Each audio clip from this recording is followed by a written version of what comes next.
बिहार के सपूत गलवान घाटी में तिरंगा के खातिर शहीद हो गए, लेकिन भारत माता के माथा न झुके दले। सवाल दूसरा है, जब बिहार के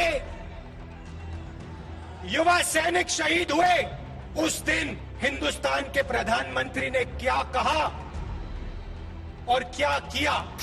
पुलवामा हमले में भी बिहार के जवान शहीद भइले, हम उनके चरणन में शीश झुकावतानी, श्रद्धांजलि देवतानी। आप सिर झुकाने की बात मत कीजिए। आप हमारे वीर सैनिकों को यह बताइए कि चाइना को आप हिंदुस्तान से कब बाहर फेंकोगे, यह बताइए। ये लोग जिसकी चाहे मदद ले लें, देश अपने फैसलों से पीछे नहीं हटेगा। जब चाइना हमारी जमीन के अंदर आए तो हमारी प्रधानमंत्री ने हमारे वीरों का अपमान करते हुए ये क्यों बोला कि हिंदुस्तान के अंदर कोई नहीं आया? सवाल भाइयों और बहनों ये है। चीन, गलवान, सेना, सैनिक और 370। बिहार की चुनावी जंग में अब इन्हीं की गूंज है। क्या प्रधानमंत्री नरेंद्र मोदी, क्या राहुल गांधी बिहार की लड़ाई में नेशनल लीडर उतर गए तो चुनाव भी लोकल नहीं रहा, ना मुद्दे लोकल रहे। फर्स्ट डे फर्स्ट शो में ही चुनावी पिक्चर बदल गई।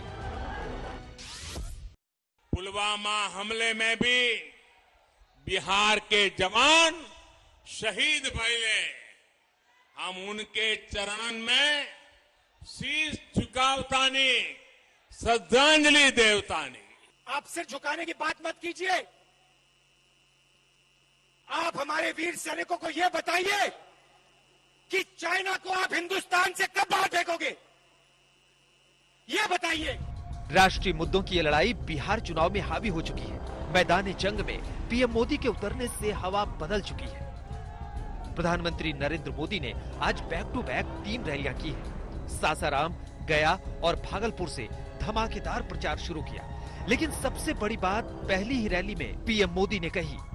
ये बात कश्मीर में अनुच्छेद 370 हटाने वाले फैसले पर थी। ये कह रहे हैं कि सत्ता में आए तो आर्टिकल 370 फिर लागू कर देंगे।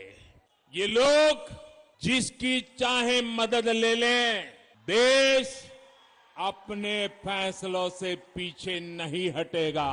प्रधानमंत्री ने 370 की बात की, राहुल गांधी चीन की बात कर रहे हैं और नेताओं की यही बातें बिहार चुनाव की बड़ी हेडलाइंस बन रही हैं। 370 पर पहले से ही मुख्यमंत्री योगी आदित्यनाथ बिहार में चुनावी माहौल बना चुके हैं। भगवान राम मंदिर और अयोध्या की बात भी बिहार चुनाव में हो चुकी है। कश्मीर में धारा 370 को सदैव के लिए समाप्त कर दिया। अगर पालीगंज का भी कोई नौजवान चाहता है कि उसे पालीगंज के साथ साथ श्रीनगर में भी एक मकान बनाना है तो अब जाकर के वहां पर जा सकता है और श्रीनगर में भी अपने लिए मकान खरीद सकता है। हमने तो जनता का काम भी किया और राम का काम भी किया है। इन मुद्दों में सबसे नया मुद्दा तो फ्री कोविड वैक्सीन का जुड़ गया है। वैक्सीन अब तक आई भी नहीं, लेकिन चुनाव में इस पर बात हो रही है। कोरोना वैक्सीन जब बन जाएगी, बिहार में हमारी सरकार बन रही है, तो बिहार सरकार केंद्र सरकार के साथ सहयोग कर बिहार के लोगों को, कोरोना पीड़ित लोगों को ये वैक्सीन मुफ्त उपलब्ध कराएगी। ये वैक्सीन अगर आएगा तो ये देश का होगा ना कि बीजेपी का होगा।